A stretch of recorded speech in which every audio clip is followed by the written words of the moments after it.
Salut les Veriens! Et bienvenue dans votre émission d'actu à cœur ouvert. Encore une très grosse semaine pour les fans de XR, on commencera par faire le tour des jeux et des nouveaux périphériques VR en première partie de la vidéo, et en seconde moitié on s'occupera exclusivement de l'Apple Vision Pro qui s'est enfin dévoilé cette semaine et qui n'est en réalité pas si cher. Allez, on s'abonne, on active la cloche pour ne rien rater, et c'est parti! Et on commencera avec un peu de coopération puisque VR Giants sortira en accès anticipé ce 14 juin. Comme un certain Carly, il propose à deux joueurs de la plateforme qu'il faudra parcourir avec de l'entraide. Le joueur sur l'écran plat maniera le petit personnage au clavier ou à la manette, et le joueur dans le casque VR s'immiscera dans la peau du géant et devra utiliser tout un tas d'objets de l'univers pour débloquer les chemins. Il sera par contre limité en déplacement par des chaînes, et c'est le petit bonhomme en activant des dalles au sol qui permettra de changer de zone. Un principe qui fonctionne plutôt bien avec une difficulté des puzzles modérée, ce qui permettra de bien s'amuser en famille.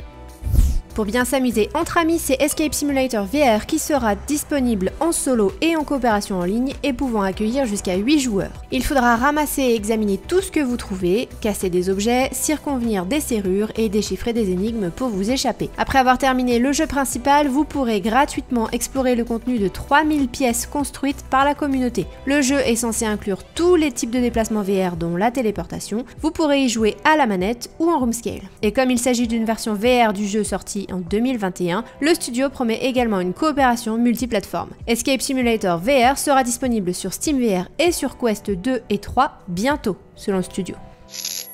Il faudra par contre attendre jusqu'au 21 septembre pour jouer à la version complète de Hellsweeper VR. En plus de la date de sortie et de la nouvelle bande-annonce, Vertigo a annoncé qu'une démo sera disponible dans le cadre du Steam Fest du 19 au 26 juin. Vertigo précise que la démo présentera l'offre complète, c'est-à-dire tous les modes de jeu, les armes, la magie et 5 cartes différentes à explorer. Le jeu d'action assez bourrin permettra du combat avec une arme dans chaque main, mais aussi la possibilité de les fusionner pour créer une combinaison unique aux effets différents. Hellsweeper sera lancé sur Quest 2, PSVR 2 et PC.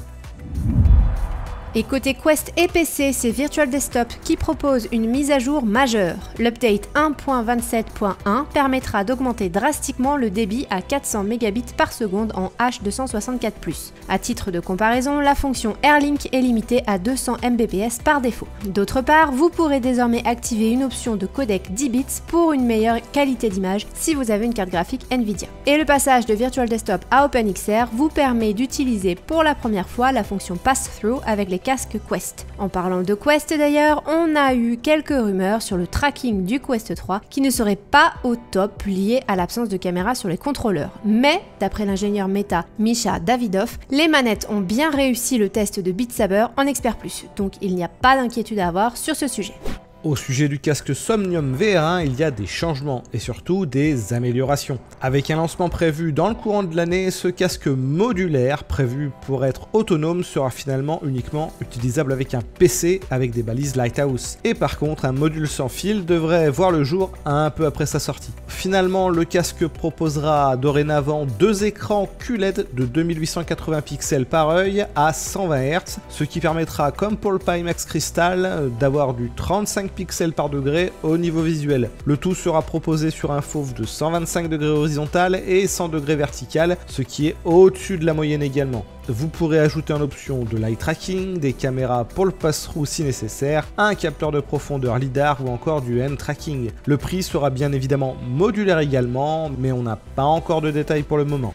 L'Apple Vision Pro a enfin été présenté à la WWDC cette semaine et ses spécifications sont tout bonnement impressionnantes. Apple a un peu tué le game en une seule fois côté spécifications techniques. Côté puissance, on parle d'une puce M2 Pro combinée à une puce R1 spécialement dédiée à la XR. C'est la plus grosse puissance jamais embarquée en autonome. Et il en faut puisque le casque arrive avec deux écrans 4K micro OLED, soit 23 millions de pixels sous les yeux, offrant une définition et des couleurs au top de ce qui est disponible actuellement. Ces écrans seront cadencés à 90 Hz et 96 Hz lors de lecture vidéo. L'Apple Vision Pro utilise par contre des lentilles Pancake qui ne disent pas leur nom et on devrait donc se retrouver avec un fauve autour de 110 degrés. Pas moins de 12 caméras et capteurs en tout genre sont là pour traquer le casque dans l'espace, votre environnement et vos mains. Le tout permet de déceler le moindre mouvement de doigt, mais aussi de filmer votre environnement en 3D d'un simple clic. Le casque d'Apple n'est d'ailleurs pas fourni avec des manettes et tout se fera avec le tracking des mains, votre voix et avec l'eye tracking qui permettra de cibler ce que vous souhaitez sélectionner dans les menus. Un système de capture faciale permettra d'avoir un avatar ultra réaliste pour la partie sociale. Et un écran à l'avant du casque permettra de faire apparaître vos yeux en temps réel pour briser l'aspect enfermement du casque. Les écouteurs vous permettront d'avoir un son spatial d'une précision incroyable sans pour autant vous couper du monde réel. L'Apple Vision Pro sera soit branché sur le secteur, soit câblé à une batterie de 2 heures d'autonomie que vous mettrez dans une poche. Enfin, une molette permettra de passer du monde réel au monde totalement immersif de façon progressive. Comme il y a pas mal d'incompréhensions sur ce casque, nous allons le détailler de façon plus précise. Pour commencer, il ne s'agit ni d'un casque VR, ni d'un casque de RA. Aucune de ces mentions n'a d'ailleurs été utilisée lors de la conférence ou sur le site officiel, tout simplement parce que ce n'est pas le cas. C'est un casque XR qui regroupe le tout et qui n'a pas pour but d'être un nouvel iPhone, mais bien le futur du PC. Dénommé Spatial Computing, c'est le premier de son genre pour la révolution à venir. Équipé de la puce M2 Pro, il est là pour vous permettre à terme d'utiliser l'intégralité de vos logiciels sur de multiples écrans à votre guise. Il a pour but de remplacer l'intégralité de votre setup et de le rendre totalement transportable.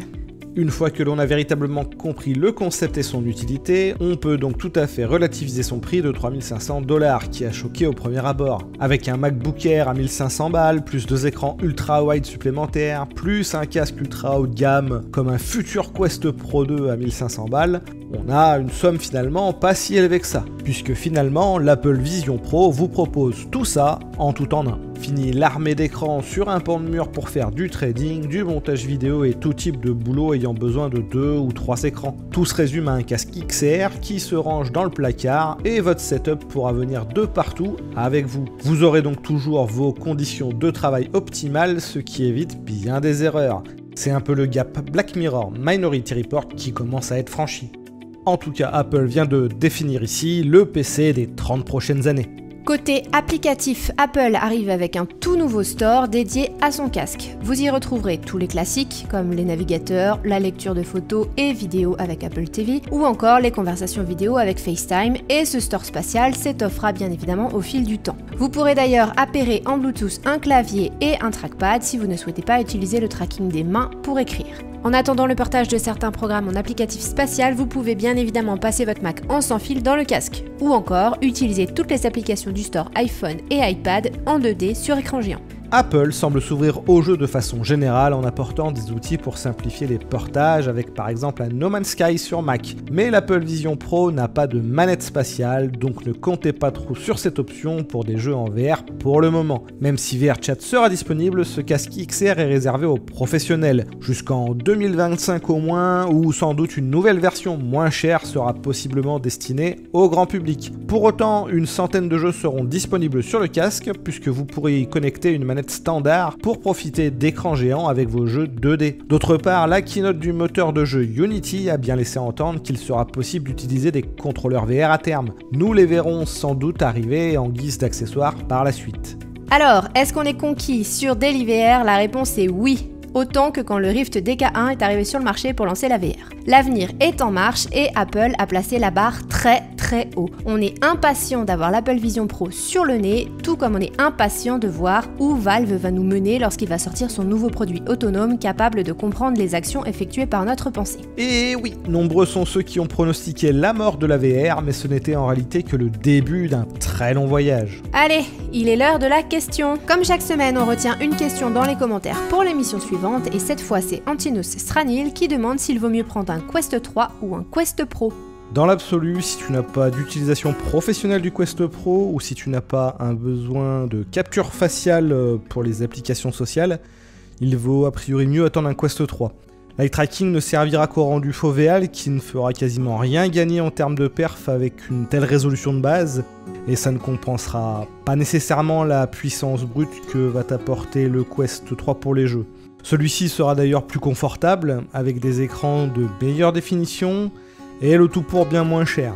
Sans compter que tu auras tout un tas d'accessoires disponibles, comme les sangles custom pour encore améliorer le confort, que tu n'auras pas nécessairement sur le Quest Pro, puisque les volumes seront beaucoup plus faibles.